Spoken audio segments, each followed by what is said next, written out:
we need on your end, Dash. I need to be able to share my screen, but it looks like that is possible. Yep, you should be good to go. We'll give it till 9 o'clock. I'll post some ground rules in the chat for everybody, and yeah, you can kick it off at 9. We're really excited. Great. And do you all mind if we switch over to speaker view as we're kind of working our way through the panel? I might direct that question to Juliet or Evan.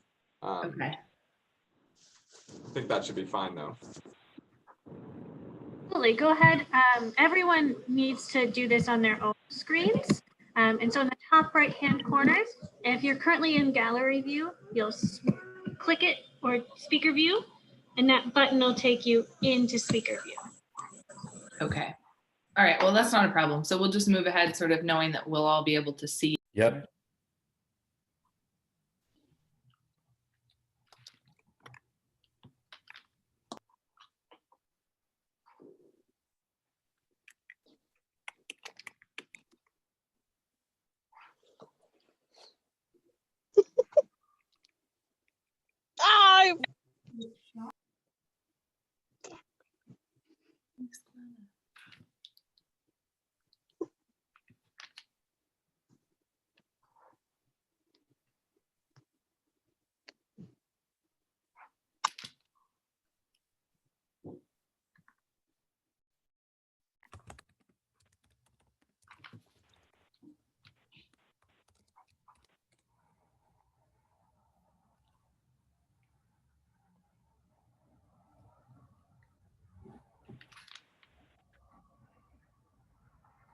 Okay.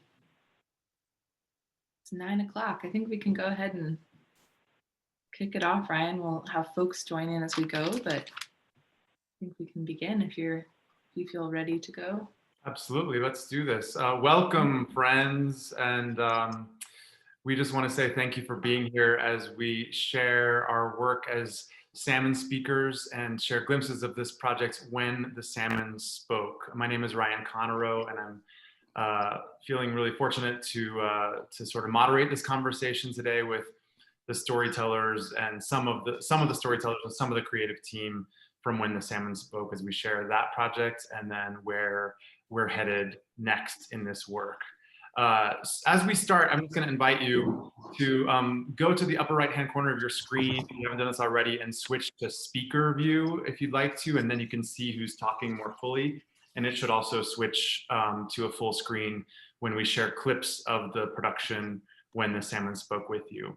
So again, welcome. Thank you for being here. We're going to start right in by sharing the opening of When the Salmon Spoke, this digital production which premiered May 31st of this year with voices from Northern British Columbia and Southeast Alaska.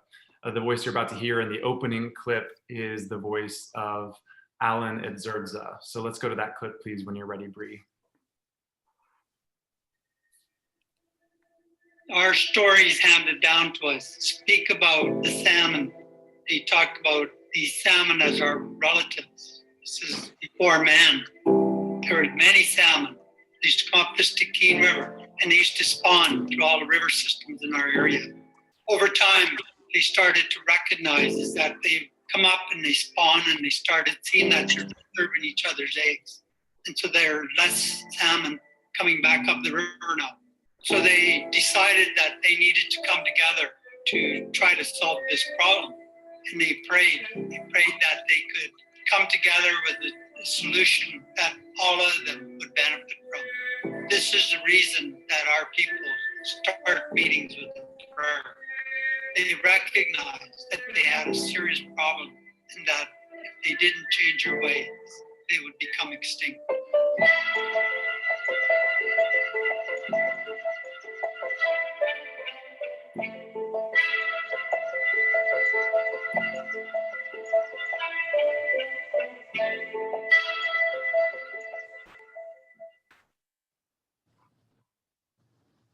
Thank you. That's the opening of our production, When the Salmon Spoke. And I want to just kick it to the members of the team who are here with us today for introductions. So we're going to start with you, Fred, please. Gansi Hinudikyang. Place of one's own is my name in the Haida language. I'm Frederick Olson Jr., and I'm the executive director of the Southeast Alaska Indigenous Transboundary Commission. And happy Veterans Day. And I'm happy to be here on Tlingit land in Sitka today, Sitka, Alaska, and happy to see all you here. You know, the SCITC, we're a consortium of 15 federally recognized tribes in Southeast Alaska. And our mission is protecting tribal lands and waterways for future generations. We were established in 2014 as a tribal response to the growing threat of large-scale industrial mining projects across the border in British Columbia, Canada. And we derive our authority from our tribal governments, and each member tribe formally designate their representatives. And we've been rekindling our ancient and traditional relationships with our Canadian brothers and sisters. And we got involved in this project to help put faces on our rivers. You know, we're not just out in the middle of nowhere. And just one thing before we keep going, we will have official time for questions at the end, but feel free to use the chat feature here anytime. And some of the questions may get answered earlier. We'll go to the storytellers now. Hi, my name's Tess Peterman. I'm Special Projects Consultant for SCITC. I was a former director for 3 years and came back on to further develop these reconnections with the First Nations in Canada. And I'm very happy to be here. Amahilo, Hapwalach Sanii, Wilps, we get Timsian, Giksan, Diwai. Good morning. My ancestral name is Hapwalachsa, which means carrier of wisdom. I am of Tsimshian and Giksan descent, and I live on the banks of the Stikine River, which is in Northwest British Columbia. Happy Remembrance Day. I wish all those who have served, you know, the best all day, and those families who have had people who have served. I'm honored to be here today, and I look forward to presenting and answering any questions. Good morning, I'm Heather Hardcastle. I was born and raised in Juneau and at the mouth of the Taku River in Tlingit and Haida. It's wonderful to see so many familiar names and faces as part of this session. I'm coming to you today from the ancestral lands of the Pomo in Northern California. I have worked for the last 7 years plus with Salmon Beyond Borders, been lucky enough to do that. And through that campaign, we work to defend and sustain these salmon rivers that sustain us and our region, the Taku, the Stikine, the Unuk, the Nass, and the Skeena. And really honored to be here. Thank you. Thanks so much to you, Fred, Tiss, Kirby, and Heather. Again, my name is Ryan Conroe. I'm joining you from Ute, Arapaho, Cheyenne territories, aka Denver, Colorado, where I'm a visiting professor this year at the University of Denver. Really happy to be with you. Much of my work and life journey as a civic engaged artist has been rooted in Alaska communities, including in Juneau, which is what led me to the great privilege of working with this group on this project. So we're really glad you're here, and I'll remind you once more, if you've just joined in, to echo Fred, please do chat to us in the chat box before we get to the sort of more formal Q&A if you'd like to. And secondly, if you switch to speaker view in the upper right-hand corner of your screen, that'll help you see who's speaking a little more easily. So this project, When the Salmon Spoke, is really, we talked about how to kind of encapsulate it with a few words, and we really honed in on relationships. The idea of relationships with the land, with water, with salmon, with people and cultures, and relationships with systems of power and within systems of power. And there's a section of the piece, When the Salmon Spoke, which sort of attempts to capture all of that in 3 minutes time. So we'd like to share that clip now.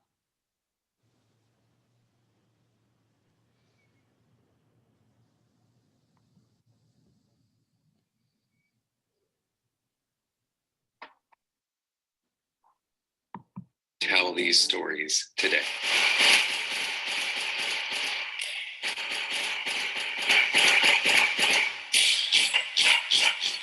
These are the names of the rivers. Nass River, Stikine River, River, River. Stikine River. From alpine to ocean, the rivers connect us. The rivers connect us. These are the names of the salmon. King salmon. Sockeye salmon. Coho salmon. Pink salmon. From alpine to ocean, the salmon connect us. The salmon connect us. Tahltan dinner people. Tlingit people. Shimshian, Nishka, Gitsan, Kaska, Wet'suwet'en, Carrier, and high school people. The salmon connect us. Drift netting. Trolling. Rod and reel fishing. Gill netting, smoked fish, and fish. Dry salmon. Boiled, baked, and fried fish. Chowder. Patties. Tempura. Fillets. These are the names of the minerals. Gold. Copper. Silver. Cobalt. Lead. Coal. Molybdenum. Zinc. Nickel. Cadmium. These are the names of the mines. Red fish. KSM. Goose Jack. Lower Creek. SK Shaft Creek. Tulsa GJ. Sniff. Trick. Ataskan.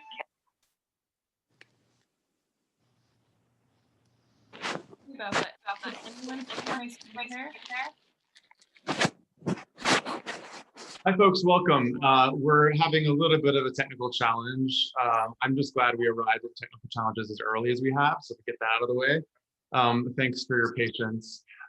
What you are hearing is the section that we call the names from When the Salmon Spoke, where the storytellers are sort of naming the people, the communities, the landscapes, the rivers, watersheds, the issues related to the conversation. There is video attached to it, which I don't think many of us were seeing, thanks to those of you who let me know that. It looks like we might be trying again, Bree. We might be able to try to jump back in. It's up to you, Ryan. I can show it again. I apologize, everyone. My screen stopped sharing there and I didn't realize it. We can show it, or I can drop a link. Let's go ahead and show it, because I think it's an important framing for us. Great, thank you. Okay, here we go. To help tell these stories today.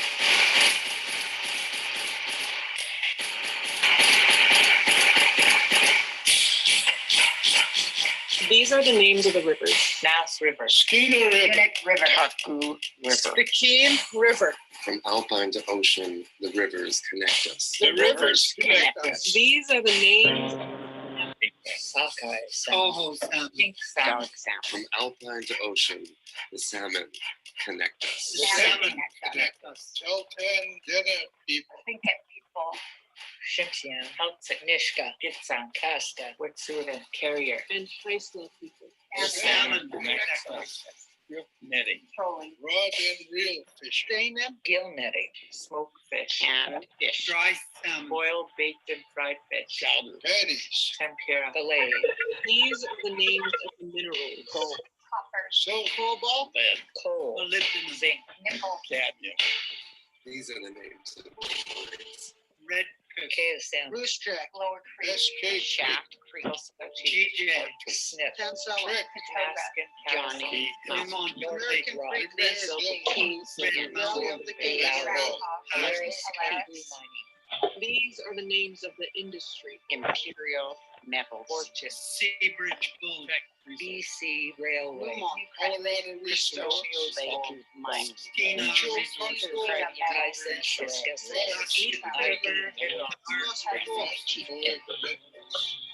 These are the names of the products. Fuel. Jewelry. Electric cable. Catalytic converters. Yes. DVDs. GPS devices. Cell phone. Rechargeable batteries. Wind turbine. These are the names of the poisons. Arsenic. Barium. Ammonia. Sulfuric acid. Boron. Manganese. Radium fluoride. Selenium. The salmon connect us. The rivers connect us. A long time ago. The Stikine River is born in the Tahltan Valley. The Nass and Skeena rivers start here too. This is the sacred headwaters. It is also our homeland, Tahltan territory.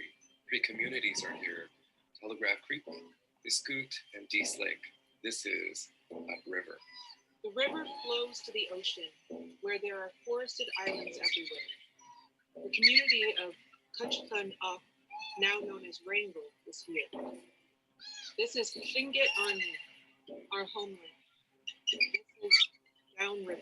Our societies are sophisticated and sustainable and strong. And then everything changes. Everything changes. Everything changes. Thank you, Bree, and thanks everyone for tuning into that. So as you're noticing, via Zoom, sometimes the video and audio can be a little compromised. We're hoping that this is giving you enough of a glimpse to get the idea. And we want to invite you, of course, to experience the full production of When the Salmon Spoke, which is available online anytime if you haven't already. So as we go into sort of how we arrived at making the production and then later where we're headed next, I want to invite you, Tis, as one of the storytellers in the piece and one of the real drivers of this work and this whole project sort of being born. Tis, if you would share from Wrangell sort of a glimpse of your journey into these issues that When the Salmon Spoke addresses. Well, I was born and raised here in Wrangell and spent most of my life working for tribes and nonprofits. Back in 2014, we went to a mining symposium over on Prince of Wales. And I was blissfully unaware of any of the mining projects that were going on at the headwaters of the Stikine River until an executive director of KSM mine, the proposed mine on the Unit down by Ketchikan, did a presentation at that mining symposium. And he kept on calling him a medium proposed mine. And I noticed that the Indigenous people in the room were getting louder and louder. They pretty well called him out and said they didn't believe him. And come to find out, it's the largest proposed open pit mine in North America that's being proposed on the Unit down by Ketchikan. And so as I became more aware, it sort of became my life for the last 4 or 5 years. And I became executive director of SEITC in 2017. And our number one goal and priority is to engage with First Nations across the border. And we found out we had more commonalities than differences. And on this journey, I've been finding out I'm related to some of these people upriver. So it's been pretty exciting. Something I wasn't real comfortable with doing, but along the way really made some strong connections over with the First Nations. And it's been a wonderful journey the past 2 years. Unexpected, very unexpected at this late in life to be in a place that I think I'm supposed to be in right at this time and place. We haven't arrived at the Q&A section, so this is premature, but can I ask you, Tis, when you say it's something you felt a little uncomfortable doing, what aspect of the work are you referring to there? I think it's being on film. I'm very uncomfortable with that. And public speaking, another thing I'm not real comfortable with. But the best part, I think, was doing the interviews. Well, I mean, we're all in BC together, and one interview led to another, to another, to another.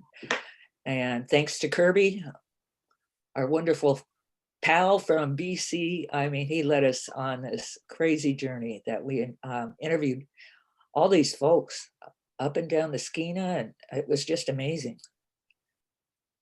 And I'm looking forward to do more interviews. I'm excited about that. Absolutely. You have such a powerful story, and there was conversation among many storytellers during the process before Tis had stepped in to share her story on screen. Other people saying Tiss's story needs to be in here, and Tiss tells it so powerfully. And I'm so glad that you eventually stepped in to do that. And here we are on screen once again. So thanks for continuing to be in that risk zone. Let's go to Heather with more about sort of the origins of the project. Yeah, thank you, Ryan, and thank you, Tiss. I just have to say, you know, it's been one of the great honors of my adult life to work with the members of this panel and hundreds of others, some of whom are listening in right now. That was unexpected for me too, Tiss, right? We came together at Salmon Beyond Borders around the same time that Southeast Alaska Indigenous Transboundary Commission coalesced. So 2013, 2014. And our continued common goal is to sustain these salmon rivers and the ways of life, the communities that they sustain. And therefore also our common threat of many continues to be, as Fred mentioned, this modern day gold rush in the headwaters of these salmon rivers shared by Tlingit and Haida, the Tahltan Nation, the Gitxsan Nation, Wet'suwet'en, Tsimshian, Haida, Nishka. And this project, you know, as you mentioned, Tiss, really evolved from wanting to get to know our neighbors and what are their concerns? How do they look at this threat to these rivers? And before we play a clip that depicts the tragedy, the horror that took place in August 2014 in central British Columbia when the mine waste dam at the Mount Poly mine failed, I want to invite everyone here to just remember that this disaster, which is so relevant and pressing for us here in this region of Southeast Alaska and Northwest BC, that people live where Mount Poly mine was built without their consent. This is the lands, unceded lands of the Secwepemc Nation. And several of you at UAS may have had the honor of meeting Nuskamata, Jacinda Mack, or her mother, Alu, Bev Sellers. I know they're both watching today, but they are living with the aftermath of this, this mine disaster, and also just the colonization that the gold rush has imparted on all of us. And I want to, I guess, let's just go to the clip now because it can convey the relevance and the threat of large-scale mining better than I can convey. You know, it also made me realize that, you know, because of the impacts of colonization, this border, it took away their voice. And so I really felt for them, and I still do, because, you know, it's still going on today. And those mines are still being proposed in that area. Let me tell you about Mount Poly.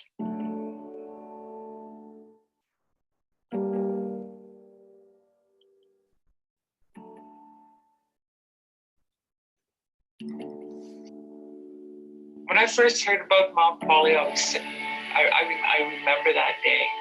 I remember I was in the tribal office when I saw it. And it was the most horrific thing I'd ever seen. I saw pictures and got people from there and prayed. We just sat there glued to the computer.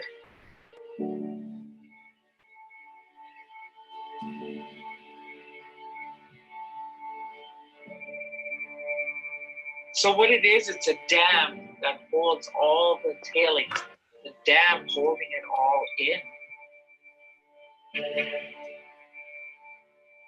when that dam released, all those chemicals, just like all of that just washed out all these trees and destroyed that lake, and all that poison went downstream. In fact, Mount Poly was one of the worst environmental disasters in the history of Canada, maybe in the world. And right to this day, it still hasn't been cleaned up. I did have an opportunity to go to Mount Poly after the dam failed. I just couldn't go. I don't know why, I just couldn't So forget it. It just looks so devastating. I just didn't go. We went up to Mount Polly. I'll never forget it. Like, they were standing in front of that lake. They had no more fish. And the devastation to their lands, like their hunting grounds, and they were crying because they knew they couldn't even drink that water in that lake or fish there anymore. It was done.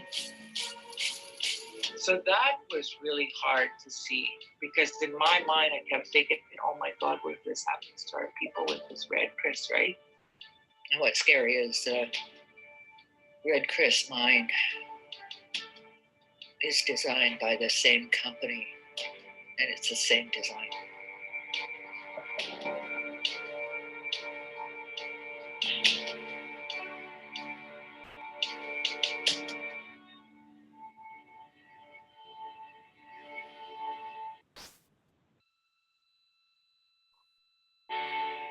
August 2014. August 2014. When the dam at Mount Polly Mine collapses, Rhoda and the Klabana keepers face off against its owner, Imperial Metals. It's an all too familiar battle for Rhoda.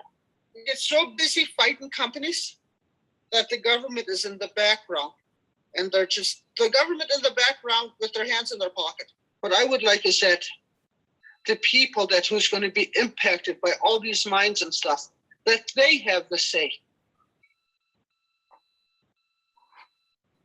Thank you for that. So as you can see, the way that when the Salmon Spoke sort of works as a piece of video storytelling is to share these moments in history, and then to invite the voices of the 8 storytellers from Northern BC and Southeast Alaska to share how they've engaged with those historical moments, how those sort of policy level decisions, those environmental incidents impact their individual lives, their families, their communities. So that glimpse of Rhoda Jaquesta there is beginning to go back to her personal story. The piece, you know, the piece and the work of this group is about, in a way, you know, doing everything we can to say, no, there will never be another Mount Polly if we can have anything to do with it. And there will be justice as much as justice can be served for what happened at Mount Polly. And also the piece and the work of this group is working for something, which is to recenter people, communities, land, water, salmon, and again, these relationships. So it's working against the Mount Pollys and for recentering these relationships. So with that, Tis, let's go back to you to talk about that kind of recentering and the maybe beginning with the Salmon Summits that you've convened. We had our first Salmon Summit in 2018, and we brought together a lot of Indigenous leaders on both sides of the border, and we held it in Washington State. We had about 25 that showed up, and then in 2019 we had a second one, and the group grew thanks to Kirby to 34 Indigenous leaders that attended, and it was about 2.5 days summit, and we came out with a statement declaring the Salmon Crisis in 2019. And I actually got a call from somebody at one of the local papers and said, how do you know there's a salmon crisis? And I said, look at the numbers. You know, look at the numbers of the salmon being caught. And I just saw an article the other day that I know they're still going down, but we had, out of that second summit, we declared, you know, if you had clean water, you'll have salmon. So what we've been working on is going to a third one. But it was, I thought it was very productive. It opened up the doors that the first summit, there was quite a bit, there was a lack of trust in the room, actually, because we didn't know our connections, even though some of us were related. And it was very awkward starting out. But over the last couple of years, I think we've built a stronger trust with our Indigenous brothers and sisters across the border. And this came out of it. when I was first asked about this project, I thought, how does that fit into our strategic plan? And it fit in just really well because it was the reconnection is what we were working on as our #1 priority. Thank you for that, Tis. And that sort of brings us to Kirby across the border. And Kirby, I'd love to invite you to share, your life's work that led you into this project as well, if you would. Thank you, Ryan. Thank you, Tis, Heather, everyone else who's spoke before me. Just a couple of things I forgot to mention. I work for an organization called SkeenaWild Conservation Trust, and I'm the Indigenous Engagement Specialist. And I'm coming to you from the ancestral territories of the Gitxsan people. So I was brought up by my grandparents until I was about 8 years old. I was always taught the importance of looking after the land, respecting the land and the animals, and they will look after you as well. I just want to talk a little bit about relationships. Relationships are so important. My job at SkeenaWild Conservation Trust is to build and maintain relationships with different nations, groups, organizations. And I think with relationships, that's the basis of building transparent and accountable, meaningful relationships. It's so important to take the time to get to know one another, to listen to one another, share some food, share your culture, share your knowledge, but also share your concerns.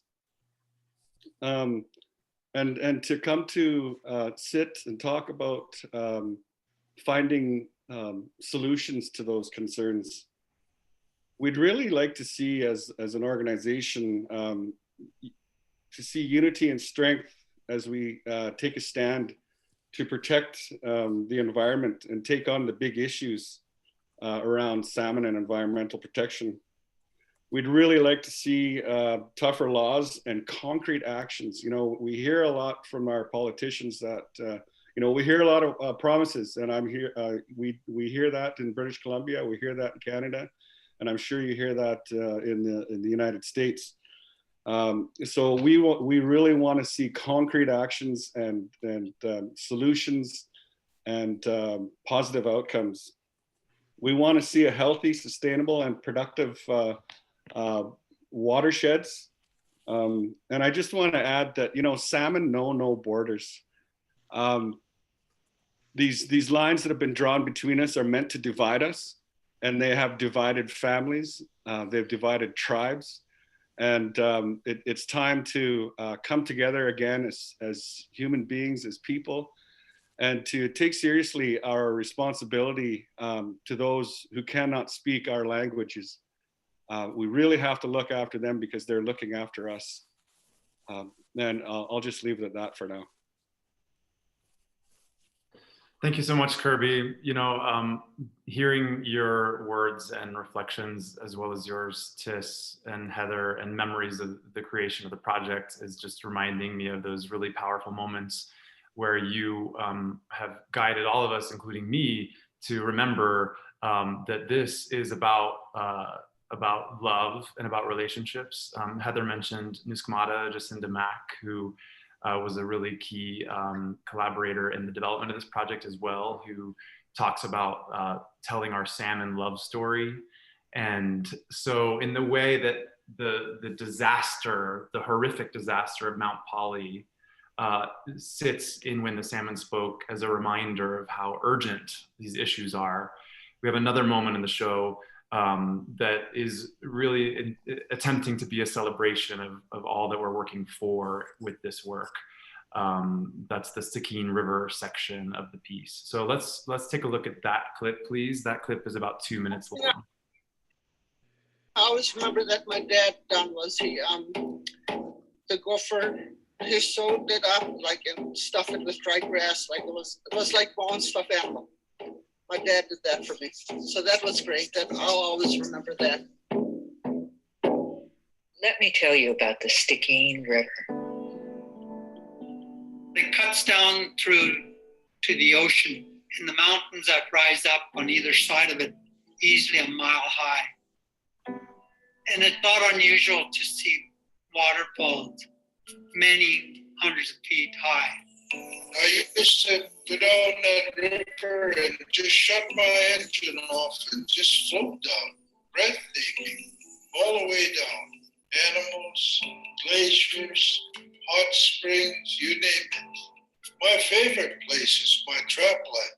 I love that place, you know. Everybody that comes to my store, I tell them not to miss it. It is enchanting. When you get to the border and there's a slash cut across, they cut a slash across there that you know that was the border, you know. And just before the border, there's a place there they call the Great Glacier. Ice used to cross that river. The story is a group of them come down the river. One couple put on their ceremonial stuff and they chanted as they went underneath that ice. And they saw them come out the other side, so that now they know they can go through there. Today, that glacier has receded, and you can see ice spill out down into the Stikine River. It's like entering paradise, you might say. Everything's pristine. It's a complete different world. The first time I went up the river that I remember, and every time I go up the river, I felt more at home up there. It's just beautiful. It's the one place in Bengal that I would encourage everybody in the world to see, and I don't want to ruin it.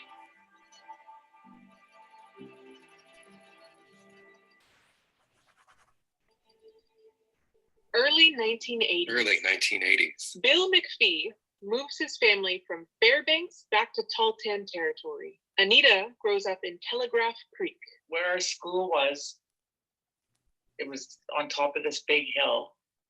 And so at lunchtime, we would slide down that hill, but it would. Thank you, Bree, for taking us to that clip. You're getting a glimpse here. We're attempting to share a glimpse of the different sort of streams that led to the creation of this project. Tiss's work, Tiss's organization's work, and Fred's organization, Kirby's work and his organization, Heather's work and her organization. We're talking about SEITC, SkeenaWild, Salmon Beyond Borders. I spent 6 years as a creative producer at Chong and Company in New York, which took me from Juneau to New York to do community-based storytelling projects. And fortunately was able to create one of those back in Juneau in collaboration with Frank Tass. And that piece was called Anyak Kusani, Noble People of the Land, which was presented at the Juneau Arts and Culture Center in spring of 2018. Heather, and along with Jill Weitz from Salmon Beyond Borders, came to that production, which featured 5 Tlingit and Haida storytellers from the community. And Heather and Jill invited me to the Rookery for a cup of coffee the next week to talk about this idea and to introduce me to Tiss via email and phone first. Then Nuskamata joined the process, then Kirby, and then we went along from there in a series of interview visits, time spent in community, both in Wrangell at the mouth of the Stikine River, and then upriver communities of the Stikine and Tahltan territory, which led us to the storytellers that you see in When the Salmon Spoke. The production was, of course, interrupted by the COVID pandemic. The plan to create a live event that was going to be presented on both sides of the border changed to this virtual digital production, which premiered in May. We have a few minutes for others in the group to sort of maybe do a better job than I just did of summarizing or highlighting key moments of the creative process. Tiss, is there anything you'd like to add in terms of the story of how this production came to be? Like I said, it was fit right into our strategic plan, one of the goals, but it took many trips to BC. I think I was traveling to BC once a month, it seemed like. And we would meet in Vancouver, Victoria, Terrace, New Hazelton. And it was a full year of getting to know our counterparts in BC. So it took a lot of effort, but I feel like we have a solid base to continue to build. Am I leaving anything out, Kirby? No, I think you summarized it very well, Tis. I remember when we first met, and we were so excited about you know, the commonalities we spoke of, you know, the land protection and the salmon protection. I think it's so important to be able to protect the salmon because they're keystone species, and also I think they're a good indicator species as well as to the health of the environment and the watershed.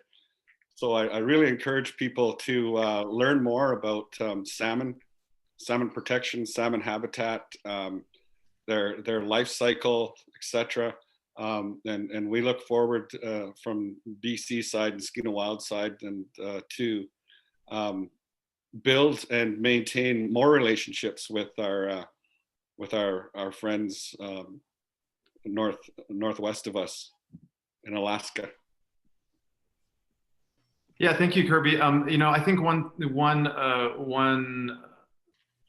of many examples of how this project has and continues to cultivate relationships, which is at sort of the central value of the project, is Tis, your experiences in terms of identifying blood relations with other collaborators. Do you want to touch on that at all, Tis?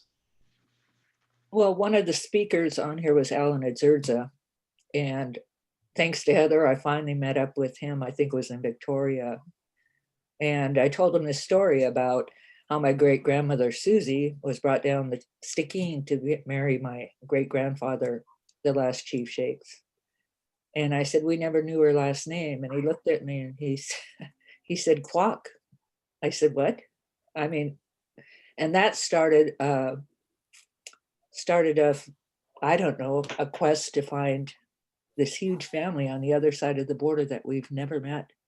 And so that was a plus, you know, that just sort of made me feel like this is why I'm here, to find this lost family. And Rhoda, who was part of this project, is a Quack. Her last name's Quack. So that was the big bonus for me and led to this huge family that I'm looking forward to going to Tahltan territory to meet. For now, we're just zooming between family households. I know. You know, but this speaks to, I think, something that's been so powerful to get to be witness to in the creation of this project and in these growing relationships, is how this group and this work can steadily, slowly push against power systems that we're talking about, the power of the force of the political border having divided family groups over generations.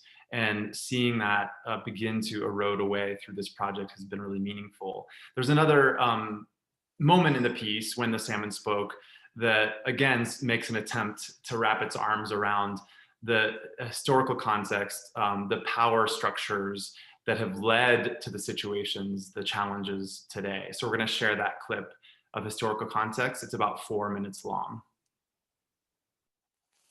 Our societies are sophisticated and sustainable and strong. And then? And then? And then? Everything changes. Everything changes. Everything changes. 1834. Russian Baron Ferdinand Wrangel demands that a fort be built near the clan house of Tlingit Chief Shakes. This settlement becomes Wrangel, the place I call home. 1861. 1861, a French-Canadian prospector named Buck Chiquette travels from Wrangel up the Stikine. He finds what he's looking for, gold. Gold. Governor James Douglas is called the father of British Columbia. He signs the Gold Fields Act. It gives miners free entry. Free entry. Free entry. For a small fee, prospectors can stake a claim to land anywhere they want. Free entry overcomes property rights and Aboriginal rights. The best place to go if you're a miner is British Columbia. The place I call home. 1862. 1862. Epidemic. Smallpox spreads through the city of Victoria. The father of British Columbia doesn't impose a quarantine. Instead, he forces sick Indigenous people to go north to their home communities. He knows the consequences of his command. The virus spreads. Tens of thousands of First Nations peoples die. It's an act of genocide. The BC government stops negotiating land treaties, waiting for Indigenous people to disappear. But we don't disappear. We are strong and resilient. Our ancestors' spirits carry us. Because of this, most of the land in British Columbia remains disputed and unceded. 1866. 1866, Western Union tries to build a telegraph line to Moscow. The project fails, but leaves behind a station in a place called Tlagohi. The workers call it Telegraph Creek. A place I call home. 1867. 1867, the United States purchases the territory of Alaska from Russia. 4 years later, the Dominion of Canada names British Columbia as its 6th province. It's a colonial theft. It's colonial theft. 1876. Canada passes the Indian Act. It separates Native people into 2 categories: status Indians who live on reservations and non-status Indians, separate and unequal. 1884. Canada creates residential schools to separate children from their families and cultures. In Alaska, the Bureau of Indian Affairs soon starts similar schools, including the Wrangell Institute. Wrangell is a place I call home. 1903. 1903. A tribunal in England draws the border between Alaska and British Columbia. They make new rules about traveling the Stikine River. The imaginary line of the colonizers creates real divisions for all. Imaginary line. Real division. Imaginary line. Imaginary line. Real Imaginary division. lines. Real divisions. 1907. 1907, U.S. President Theodore Roosevelt creates the Tongass National Forest of Alaska. But the stroke of Roosevelt's pen takes away control from Native people. The government allows commercial logging, lumber and pulp mills pop up across southeast Alaska, including Wrangell and the city of Ketchikan. The place I call home. 1909. 1909, the U.S. President William Taft and King Edward VII signed the U.S.-Canada Boundary Waters Treaty. It reads, Waters flowing across the boundary shall not be polluted on either side to the injury of health or property on the other. but on the Stikine and nearby rivers, there is no structure in place for working together across the border. Imaginary lines. Imaginary lines. Real divisions. Alaska is managing the salmon fishery without consulting upriver. British Columbia is managing the mining industry without consulting downriver. BC becomes the home address for the largest concentration of mining companies in the world. And Southeast Alaska becomes the home of some of the largest wild salmon runs in the world. The place I call home. The late 1800s. The late 1800s. A Tahltan woman named Susie comes downriver from Telegraph Creek to Wrangell for a marriage. My great-grandmother, who was Tahltan from Telegraph Creek, was brought down the river to marry my great-grandfather, Charles Jones, in an arranged marriage to quell the fighting on the river.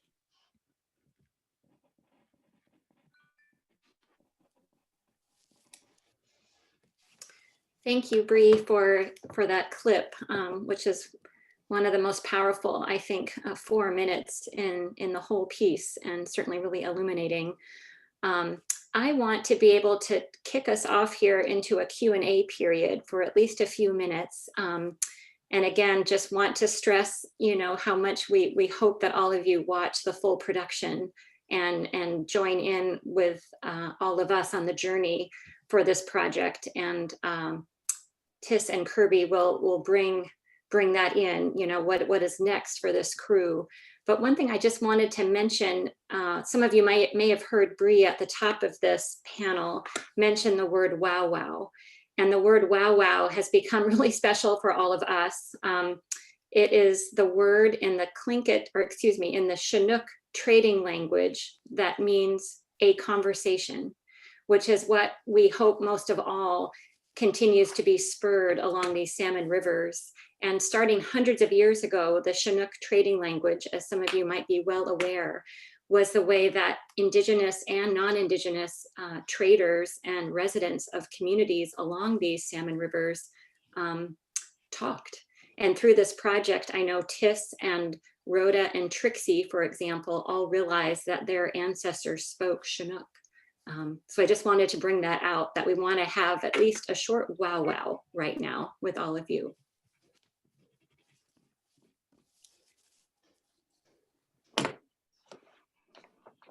So we have our first question in the chat box from Francis. The question is, are the First Nations having an effect on decision-making for those mining projects? And do you feel the gathering and telling of stories is having an effect on the industry in the area, for instance?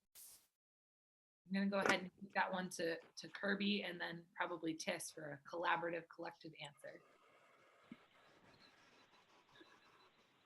I think as Indigenous peoples, we are having an impact on the decision making, and I look to our neighbors and friends to stand behind us to help us guide decision making with our governments and industry, and I'll just leave it at that because I know we don't have much time. Tiss, do you have anything to add? No, not much anyway.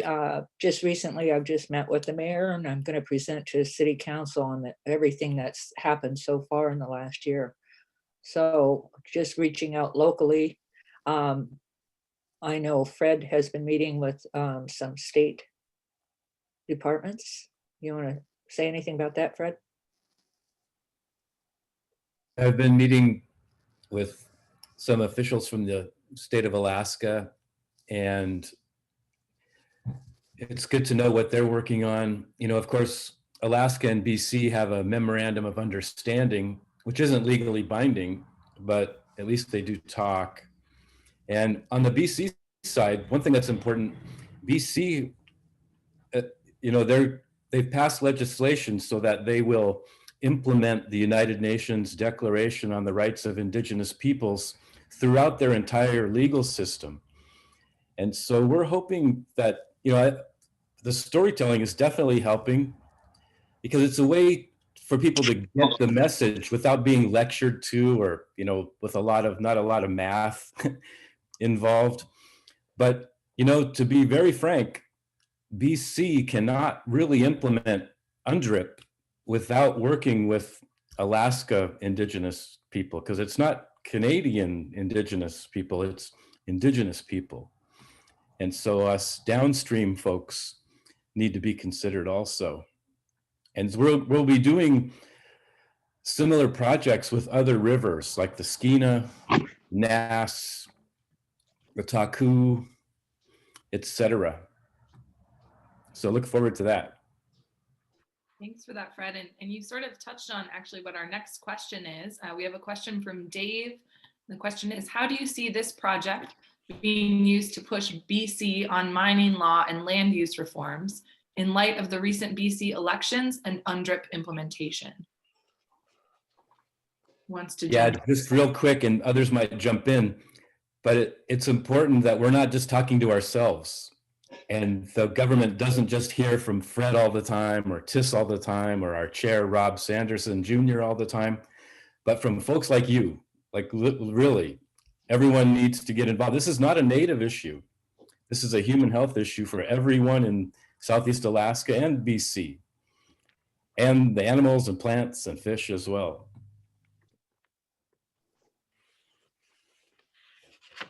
Yeah, just real quickly, I agree with Fred. It's going to take a lot of pressure from constituents within the ridings, as we call it in BC, from, you know, pressure on the people who are our politicians who are making those decisions. And so the more of us, the better, because let's face it, numbers mean everything to politicians. Their goal is to get reelected. So if there's enough pressure on them, grassroots pressure, I think we can make change, positive change. I agree. I mean, we're all, excuse me, we're all in this together. I mean, it's going to affect every one of us.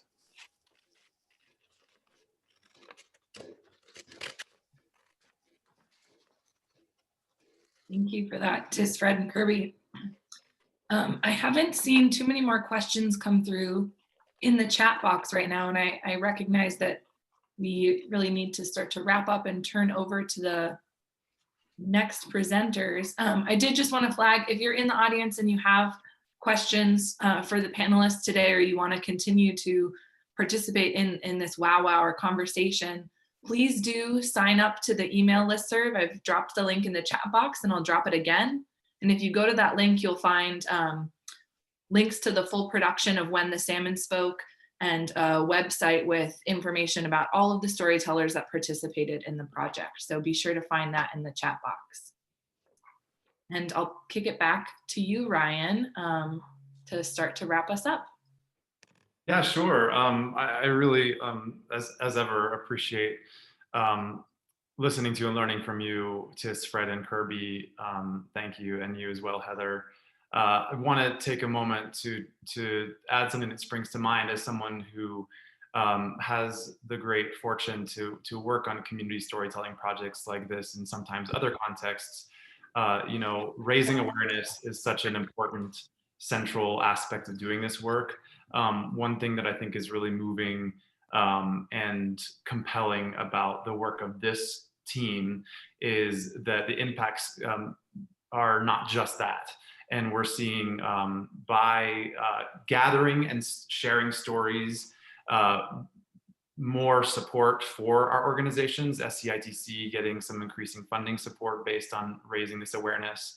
And then coming back again to the relationships that you illuminated. So the value of relationships that you illuminated so deftly, Kirby, that this is about, even within the communities where the stories came from, recognizing that each person's individual story matters in these policy level and community level decisions, even within the communities. So seeing that and continuing to forge ways forward is the work of this team now. And it takes everybody, as to echo the others. So we ask you to engage in the links that Bree's shared in the chat box here. Tis, I'd love to invite you to wrap up if you'd like to offer anything else by way of looking forward, where this collaborative group is headed next. We're working on the third summit, hopefully in the spring when we can travel again. If not, we'll do it virtually. And then we're planning a meeting between the Tahltan and the Tlingit here in Wrangell, again, dependent on COVID. And then finally, as somebody mentioned earlier, we'll be doing interviews on the Skeena and more interviews on the Stikine as the next step. So stay tuned. We'll have another production, hopefully face to face.